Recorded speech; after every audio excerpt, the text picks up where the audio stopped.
Oh, there's someone there. Look, I've had a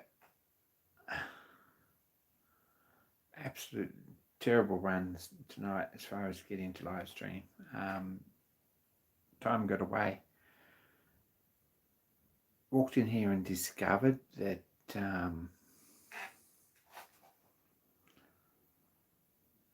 I never had a machine.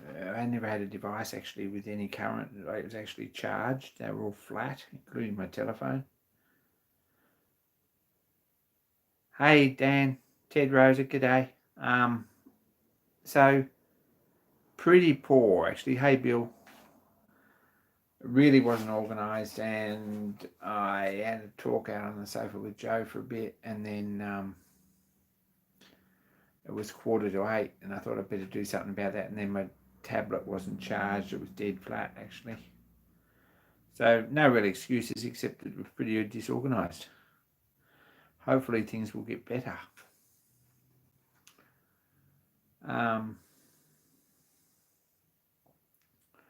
Tomorrow's a holiday too, so getting things finished before I got out of work, out of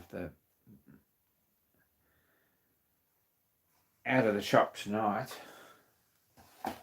because I won't be there tomorrow, and trip home and not really particularly focused on live stream. So there's no excuse for that. It's just the way it was.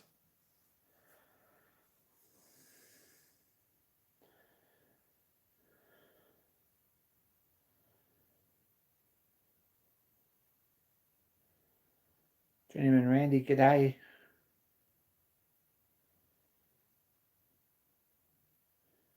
Where will I be tomorrow? Nowhere tomorrow, really. I'm probably going to stay here. I've got some preliminary art for a truck door to do, actually. That's where we're at, and I've got to do some studying. That's tomorrow. Now, I've gone live with this with the screen the wrong way around. I think the app sort of sorted itself out, and I managed to make it all work, which has been a problem for a couple of weeks. But when I try to rotate it, it tells me we're upside down. But anyway, you'll have to put up with portrait rather than landscape. Dan got the fuel pump working. That's excellent. I can just show the carpet, yeah. One thing that I have done yesterday is rebuild the camera mount system. So we actually have a camera mount for this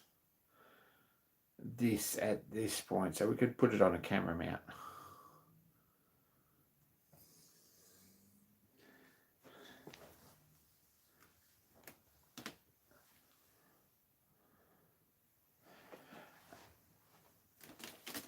We do, however, have to remain plugged in because we have a flat battery.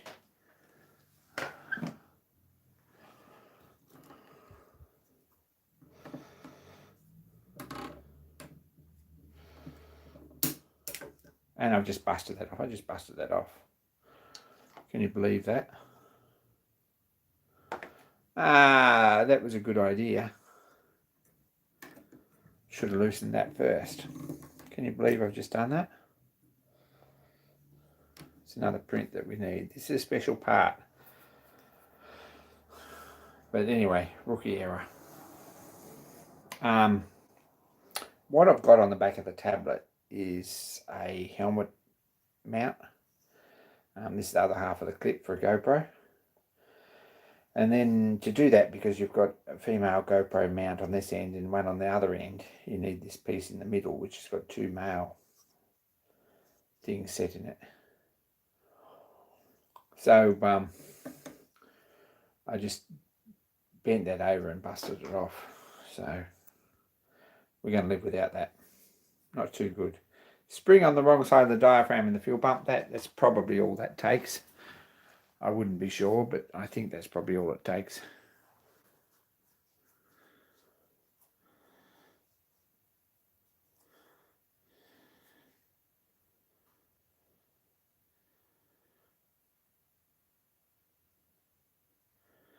So yeah, on the half pipe, that's what the camera mounts for, really. But it works all right with this. We're not going to live with it. We're not going to do anything about that. We might sit over here and have a look at some books. Because there's not much else really to share, honestly. We go and have a look through Joe's bedroom into the garage and have a look at his machine shop, but that's probably give him a chance to clean up.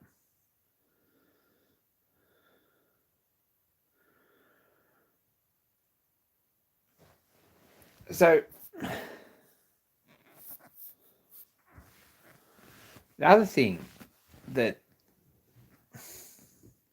I'm blaming Harley Dog for this, but I seem to have picked up a flea. I'm not particularly happy about that. It's been a little bit of an ongoing issue since I moved in here. And I thought, well, maybe it's something that's been kicking around with this mattress in storage, and there might be an issue there. So I vacuumed and cleaned the mattress and sprayed it down and so forth and so on. It's sort of is fixing it. But I also remember that I slept on Dan's couch the night before I moved in. And probably that's where the flea come from. But anyway, each their own. I'm going to blame Harley Dog because Harley Dog's got no sense of actual real personal space, to be honest. And probably thinks that his fleas are his friends.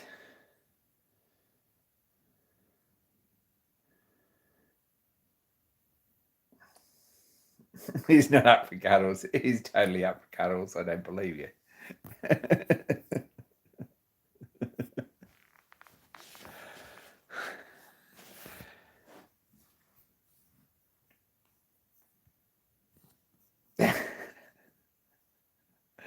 Anyway, I have a rash.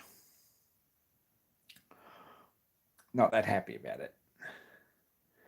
But hopefully we've got it. We're sort of on the...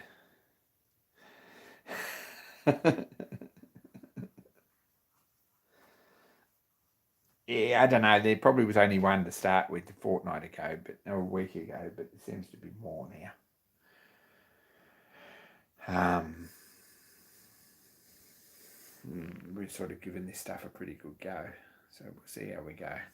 It says it's fast. I don't believe it, but it says it is.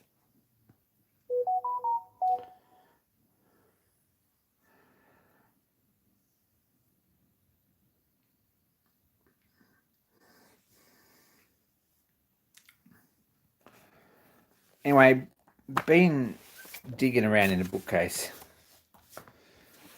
at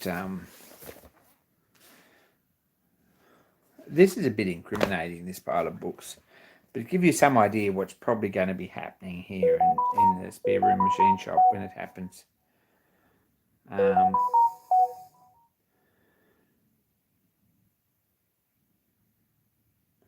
This is one project I'm going to finish fairly quick, sort of pretty quickly. We made a start on this, it didn't get any further. So that's something that can be done on just a lathe, and that's probably the way I'll do it. So that's one project we're going to do fairly soon. I think everyone will be pleased about that, I hope.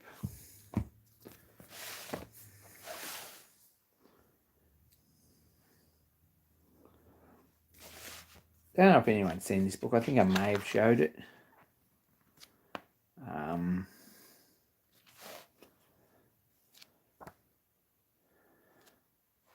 This is a Fowler catalogue, mostly road locomotives. There's not a lot about rollers in here.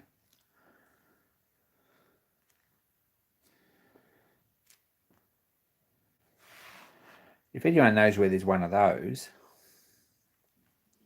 or one of those, I'd be very keen to hear from you.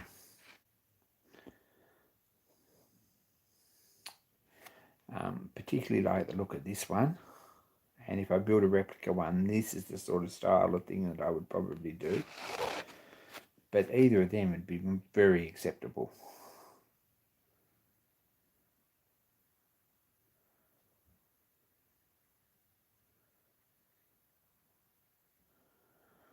Don't think it even shows a convertible roller. The T-Type wasn't really convertible. They were sold either or, but they're very, very similar machine. There's not much in between them, really.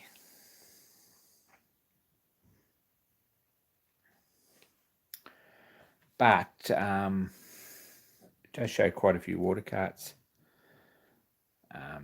Tender wagons, water and coal carts.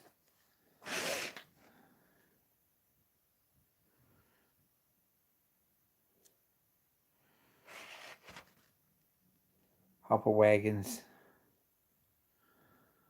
African type traction wagons.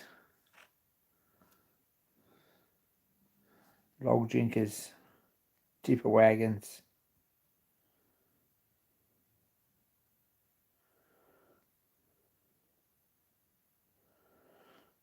I said that about a living van and found one. It's still for sale too. As soon as I got some money again, you might end up with it. Sorry.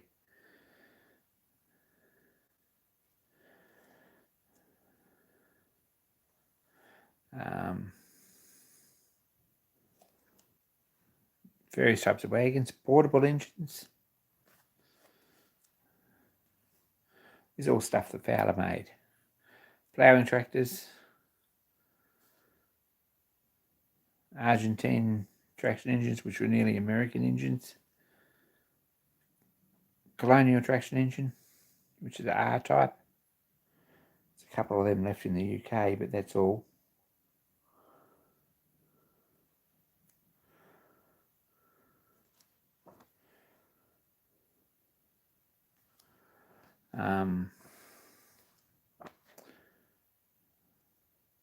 Yes. Convertible traction engines. Same engine converted into a road roller. There's the detachable smoke box engine, Dan. The T-type. And there's the parts necessary for converting into a roller. The same engine is converted into a geared locomotive. And the same engine converted into a road roller. Paul, yes, it's a water cart, something that could be fudged up pretty easily. But I'd like something that looks like a genuine one. And either or, there's money involved in actually making it. So we might as well make something that's a replica as mess around and just make something that looks like a water cart. For a whole lot, not a whole lot more, we could probably have something that's a pretty nice replica.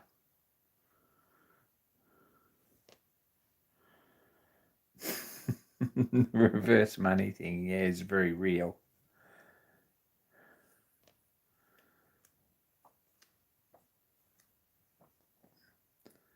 Fowler latest type agricultural and general purpose traction engines, they're nice. Standard compound cylinder and single cylinder.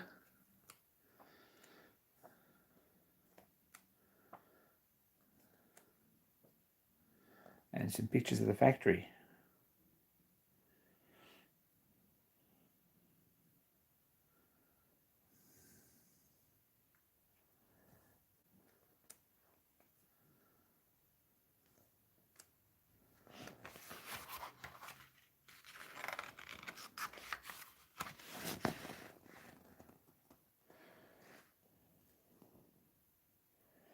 And there's the works.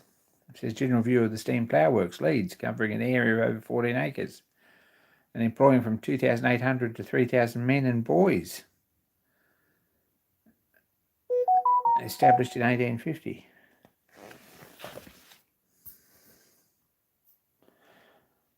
Hi, Nigel.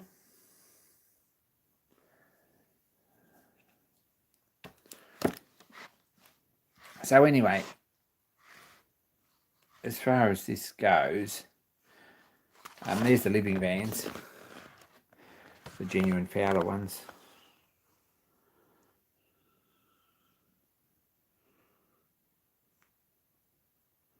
The mosquito-proof doors and windows thing seems like a good idea. Fowler's had the door on the side.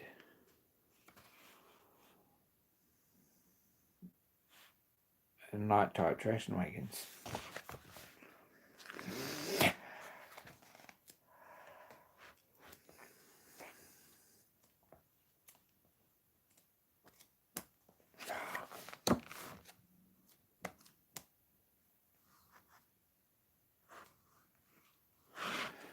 So, tender wagons and water carts.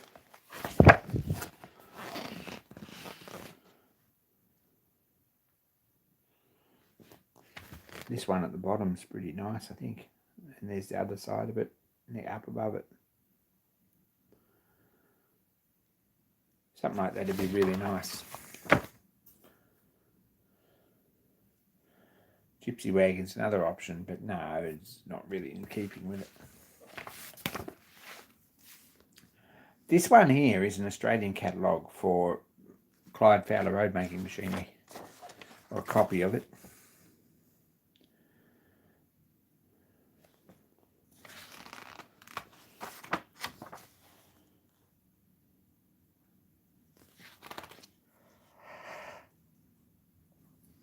That one's nearly big enough for Dan. Almost. That one's about the size that he's looking for.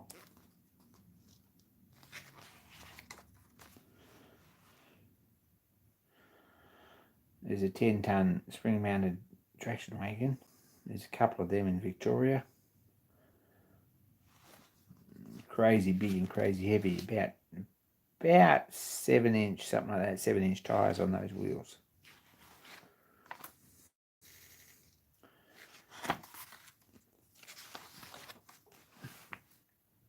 There's the roller with a scarifier and fitted. A very good thing not to put on a steamroller, I think.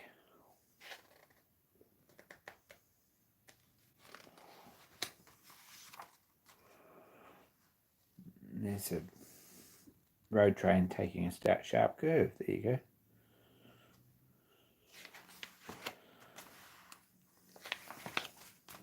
One of these would be fun, which is a stone crusher and elevator.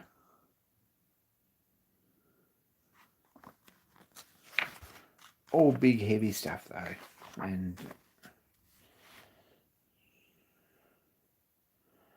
look at the crazy size of all that gear. 30-ton road train.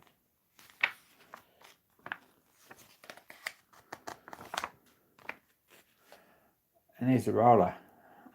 Just point that out for Dan while he's here. There's that seat with the spring on it. So that coming to this place soon is a couple of seats that look something like that. But I think that's a D-type roller of some sort. Horses love a good stone crusher, that's right. Probably not so much as a stamp head, but getting there.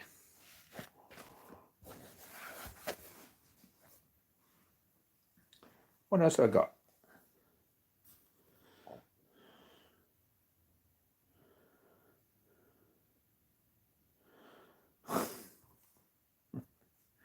This is Tompkins Machine Construction, which is an awesome book.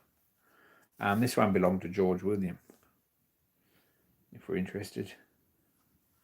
And after that, probably to someone named N. McCormick. At some point, probably the original owner is W.H. Edward Nicolai in 1880. That's written in there. So it gives you some idea of the age of this book.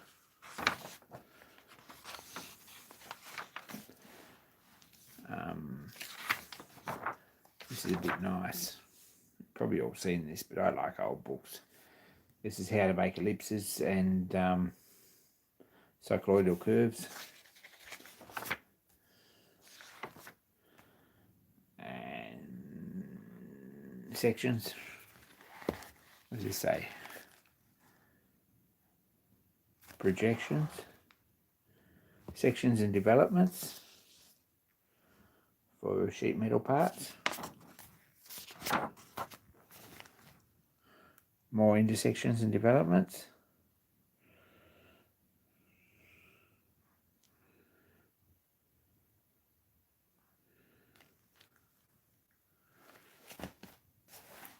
Move on to helical coils and screws, helical curves and screws. how to draw them.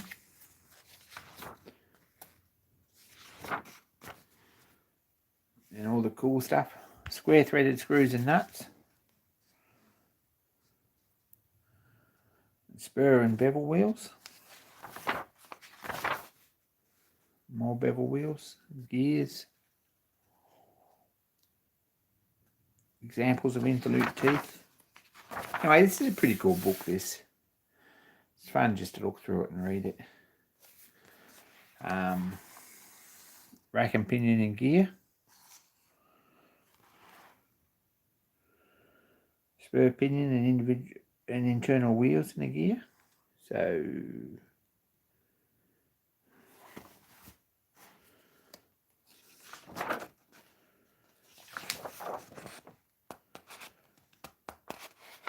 anyway, lots of cool stuff. More bevel gears, bevel wheels, so forth, so on. If we go over a bit further, it gets into more complicated stuff.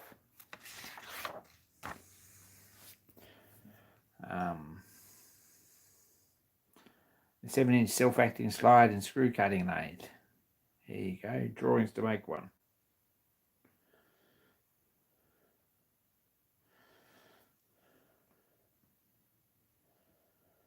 Probably not going to undertake that. Miss a few more pages. What have we got? Examples of a shade line finish drawing. That's actually a shaper. No, it's a milling machine. It's a horizontal milling machine. And there's a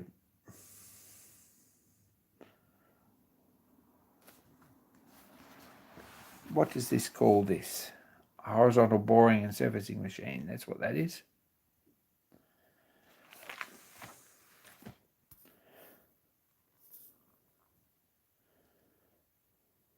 I don't know if George was R.M. Scudder or not.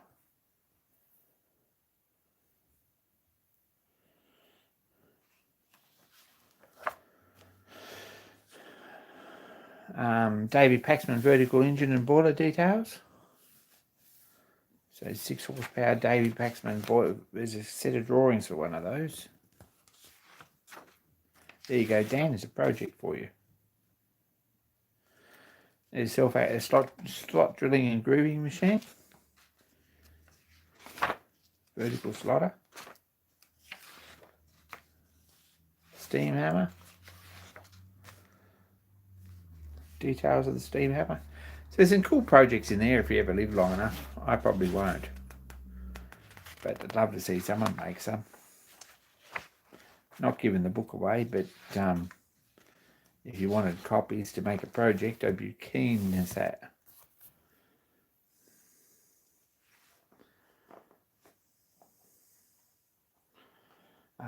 There's mine over there, Nigel. It's actually folded up flat at the moment, but it'll go back vertical in the next little while. But there we go. It's just been moved in. Dan needs more projects. Yeah, absolutely.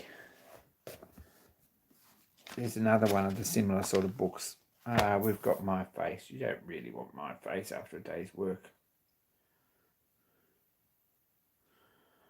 Sorry.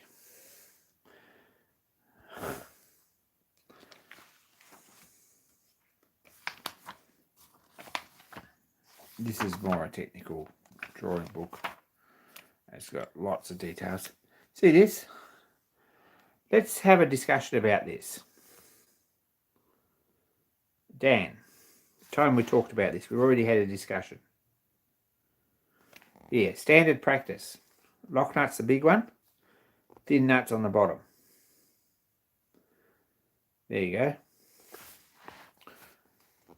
This one's practically convenient and theoretically faulty. There's a half nut on the top and thick one on the bottom. And sometimes convenient promise is 2 lock nuts.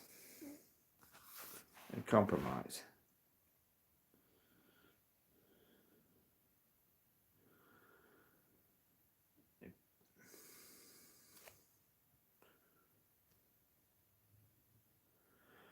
Nigel says, thin rust knocks, good day. Nigel says thin nut on the bottom always. There we go. Thin nut on the bottom, not on the top. Dan says thin nut on the top and not on the bottom. Has anyone else got anything to add to this? Very, very interested if anyone's got an opinion on this.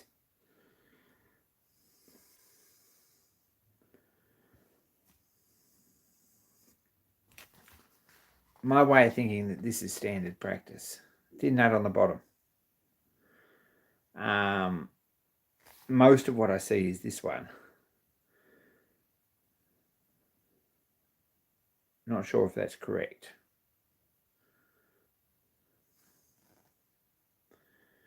Very interested to hear anyone's opinion on that.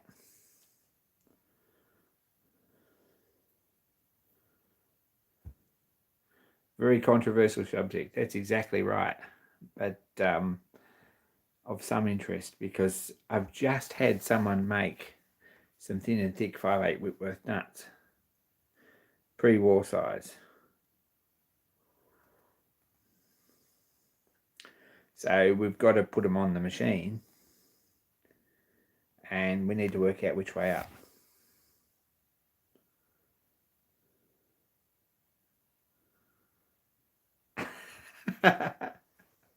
So there's a particularly interesting little enigma for you. If you want to go down that rabbit hole and have a look at some textbooks and see what you think, I'd be very happy to hear your opinions.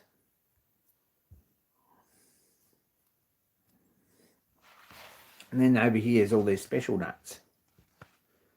There's a spherical seated nut, like a wheel nut, and a flange nut, a flange cap nut, and a cap nut with a copper washer, a thumb nut, and another thumb nut.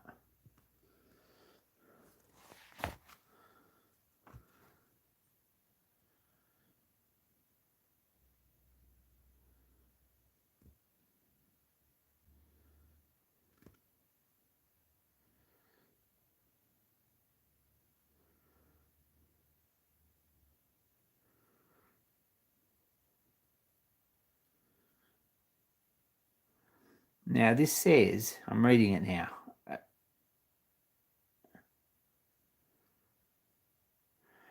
It says an obvious way out of the difficulty would be to make both nuts the full thickness, but then there is not always room for this, and when there is, it defends the eye. So a compromise of keeping the total thickness the same and making them both the same thickness to 2/3 to 3/4 is one that's often met with. However, the standard arrangement is now the one shown in figure 274. There you go, like so. Standard arrangement. And should always be used when convenient. 276 shows the end of the bolt turned down to allow the nut to be screwed on and off easily. There we go, with a step on the end of it. And the use of a split pin, which isn't sort of very good either.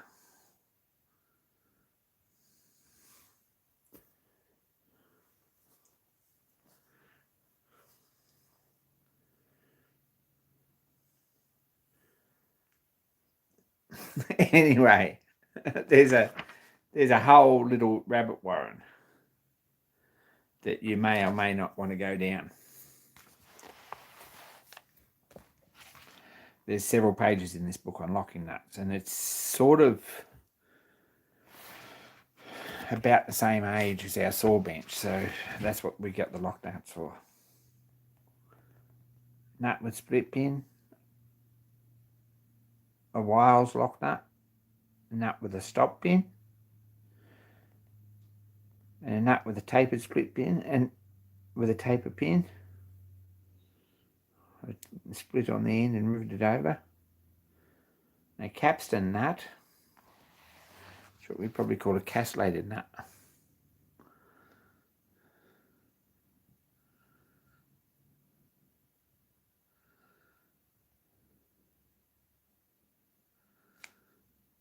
And there's a loose collar, which also features on the sawmill.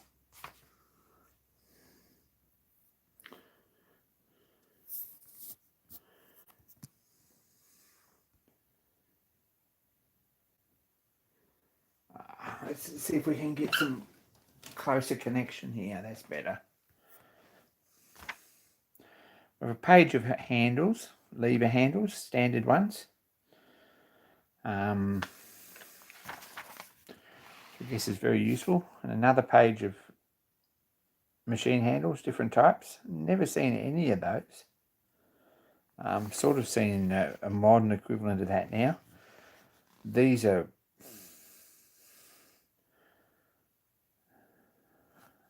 like a dart handle. Rustnox says smaller tart on top looks better. There you go. Back in the 1880s, lathes used to have this unbalanced type of machine handle. You don't see that very often now. You don't see star ball type handles very often either.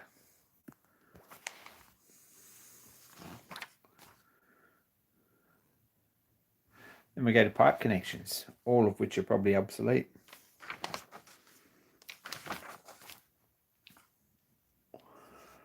Expansion joints and stuffing boxes. Hydraulic pipe joints. Hydraulic stop valves. There's a steam equilibrium admission valve. Maybe Dan could, for the benefits of the discussion, could tell us about balanced steam regulators.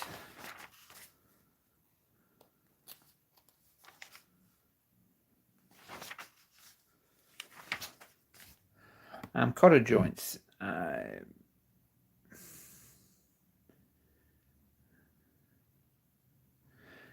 Obviously were once very, very popular.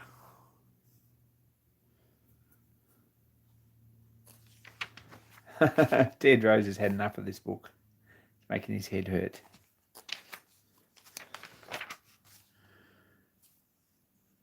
And then we've got suspension links and eyes and all those things that are very important back in 1880s when you're designing machines. Various bearing adjustments. What does it say about these? The sawmill, of course, has figure 404.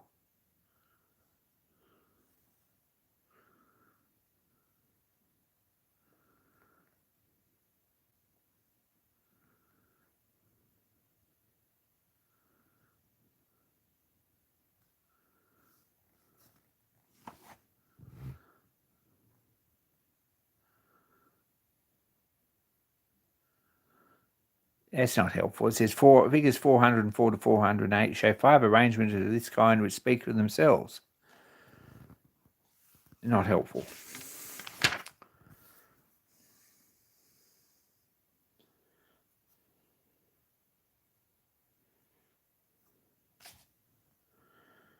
There's that pedestal outrigger block that we've got a spare one of now. And some frame bearings.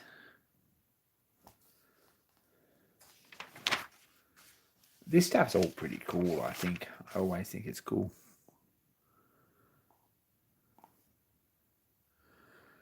Here's a drawing exercise, which is probably a steam engine, I think.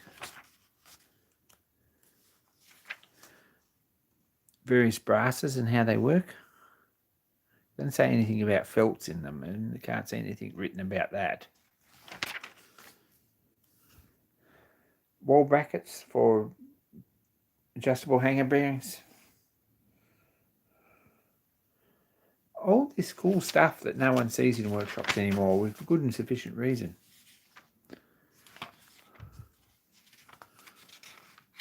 Wall boxes and footstep boxes. Roller bearings. Oh, we're getting into modern stuff now. Tooth gearing. Pistons and cylinders. Pistons for internal combustion engines we're moving into. Types of locomotive crossheads.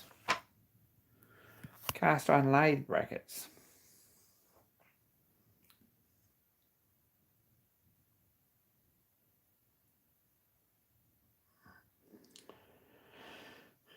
A 5-ton jack stand, Ted says. That's interesting, yeah. It was very interesting to see Rustnox's video about cutting the rack. That's kind of pretty cool. I enjoyed that. good video.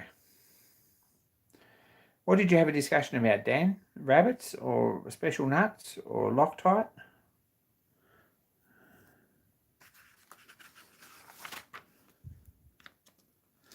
Some details in the back here of a 4 horsepower petrol engine. Not very many, but some details. Now, when's this book dated? Did we even look at that? Machine drawing and design for 1913 is the preface to the second edition, so sometime before then. So all this stuff's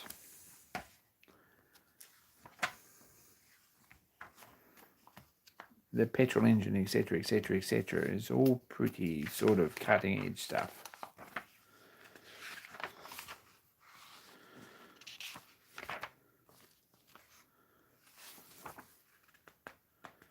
Anyway, very cool book as well. I like old technical drawing books. That's where I'm at.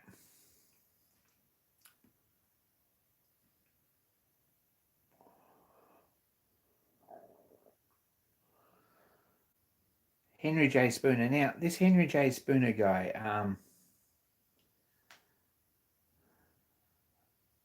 I did research that. Henry J. Spooner might have been actually that guy.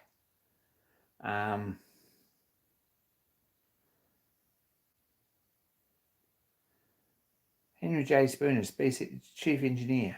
Not sure what he was engineer of or what he did, but he certainly wrote this book.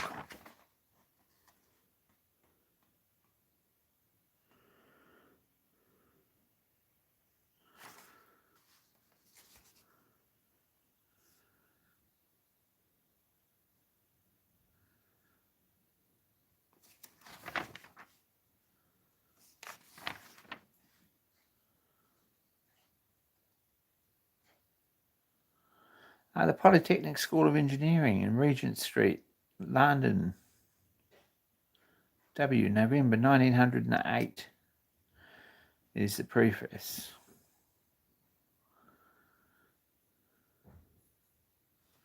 So there you go.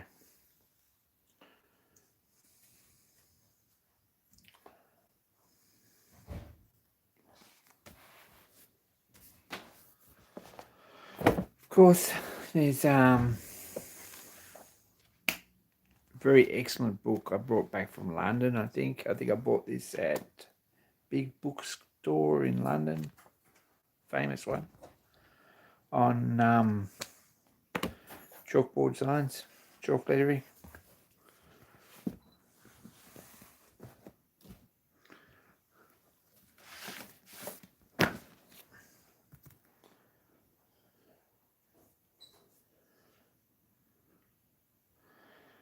Penry Sage Unit, that's exactly right.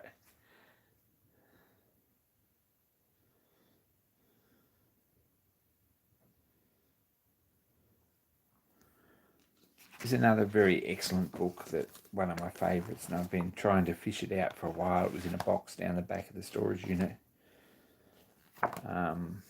Fairground art, signwriting, all a little bit ostentatious for anything that I do, but some cool stuff there. It's a Frocone.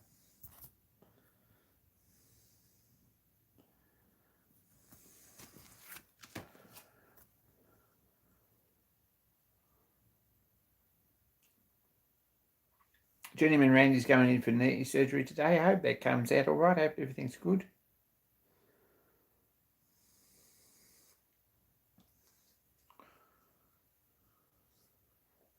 This book's actually written by Joby Carter, who owned and ran for many years Carter Steam Fair.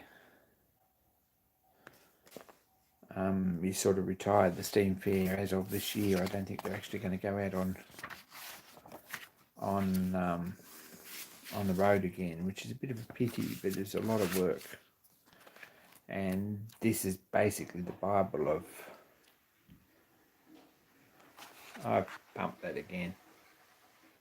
I look tired and old. This is basically the Bible of fairground art.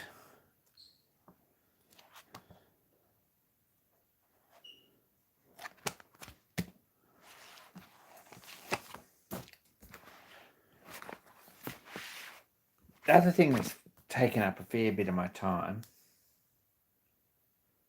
is this stack of textbooks. This last few weeks, as some of you probably know, spent some time organising and trying to get on top of a border attendance course in northern New South Wales.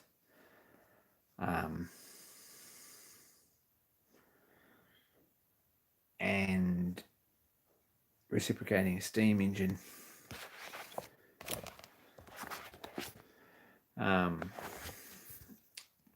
operators. That's coming up. That's the second week, second week, something like that. It's from about the 5th, 6th or something of February. Down at Dan's Shed. There's a few of us attending. And I've sort of spent quite a lot of time in the last 6 months trying to organise this.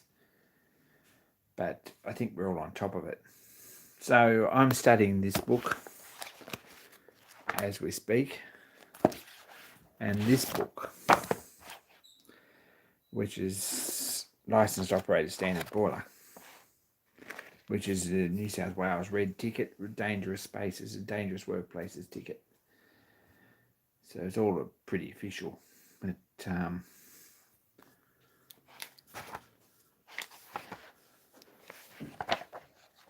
sort of studying and filling up. There's a lot of this workplace health and safety and a lot of regulations,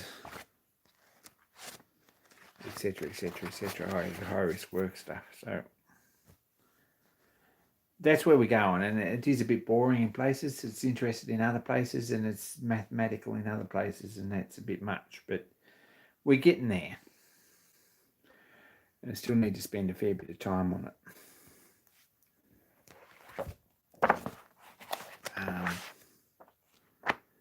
Fundamentals of combustion, burning low-grade fuel. A lot of long words, I don't know what the meanings of them are.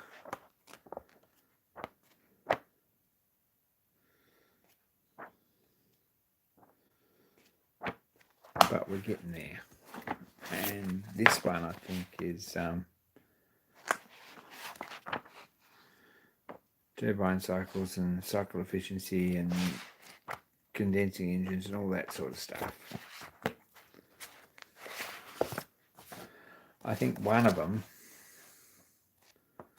has at least some steam engine stuff in the back of it.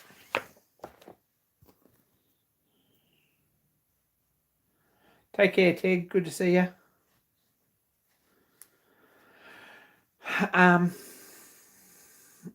Pretty full on sort of a course, and I'm studying it a bit, but tomorrow's going to be a sort of a bit of a go day, but I did a bit of this done as well.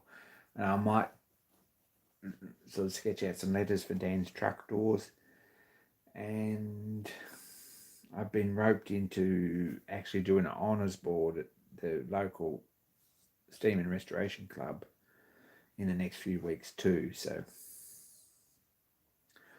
I guess I've got to get in and do some of that at least and get a few lines of it done. It'd be a good start. Boiler explosions are a bit sort of scary, and learning what goes on inside a boiler and what causes things like that is kind of a bit of an eye-opener, to be honest.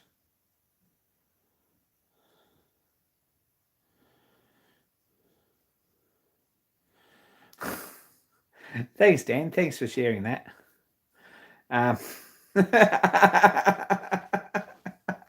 We're all on the same page there, I know.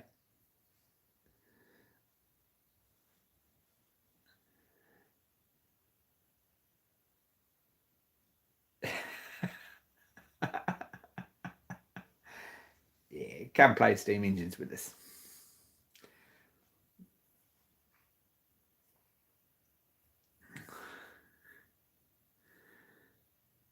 Anyway, I've got about as much understanding of that bit of fine print as any of the others in this book. we're getting there. We're getting there, but it's there's a lot to learn and a lot to absorb, and I'm not really a student. I haven't been a student for 30 years maybe, but anyway, we'll see how we go. 25 years anyway.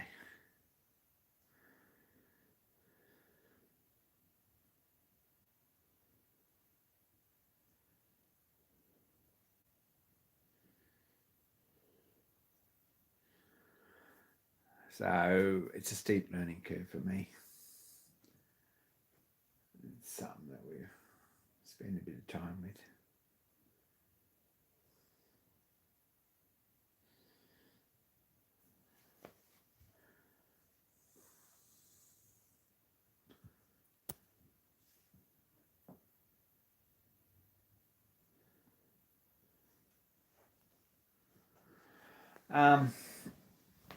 What else happened here? As far as bedroom updates, I've got some actual artwork on the wall.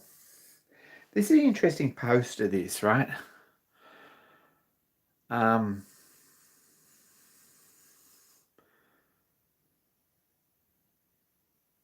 It's a bit peculiar because this event never actually happened.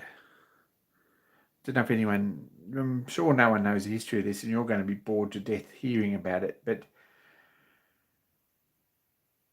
September 1988 was going to be at Stowplain Bushes, which would have been the last year at Stowplain Bushes in Dorset for the Great Dorset Steam Fair.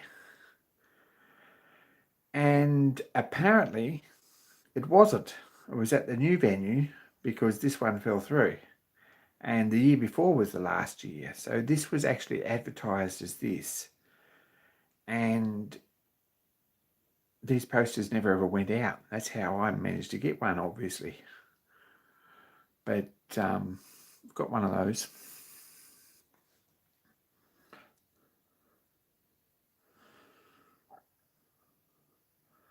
I've got actually autographed Jeff Marshall casual script poster. Jeff does a lot of hot rod stuff and a lot of hand lettering.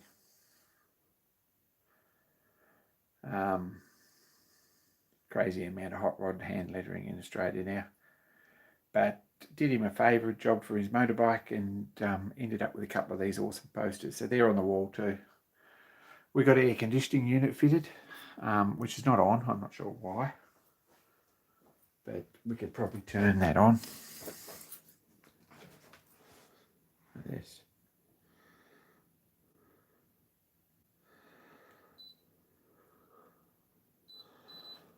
There we go.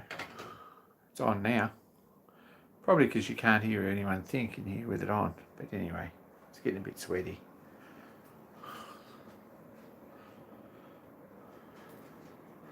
Anyway, I should plug this in again and we might nearly call it.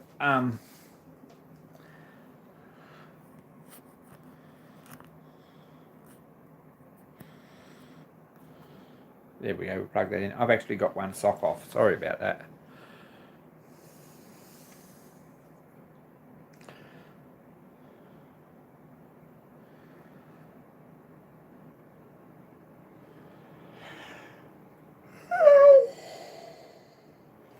Anyway, wild elephants aside, there's none in here as we speak. There is actually air conditioning units just been turned on.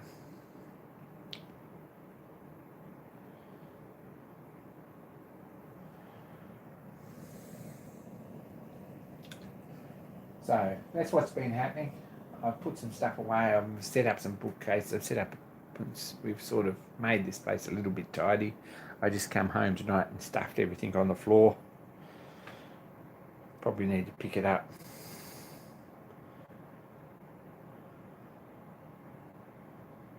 Anyway, that's where we're at, and that's what's happening.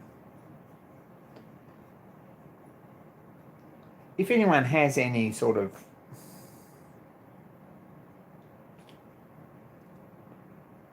actual input into which way out the lock nut should go,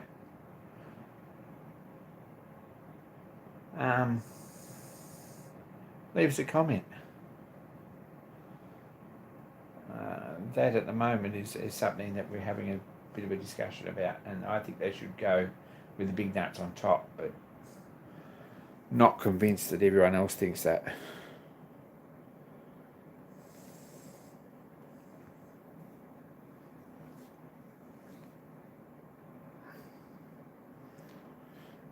There's no no opinion on the topic. I think I bought the lock nuts and reconditioned the bearings, so I think I get the say, but we'll see how they look.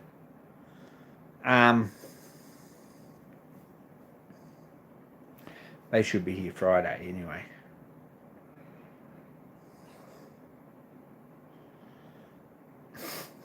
Flat side down. That's fair enough. Offhand. Anyway, guys. It's public holiday tomorrow. It's Australia Day. I've got no plans at all.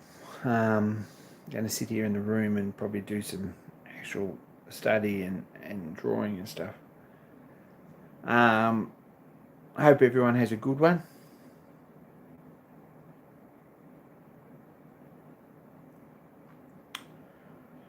And doesn't have to work too hard. And we might see you next week.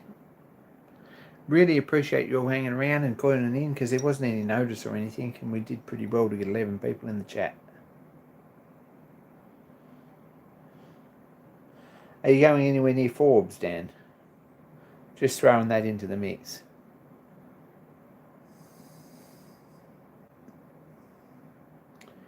Anyway, I'm out, and appreciate you all hanging around and talking.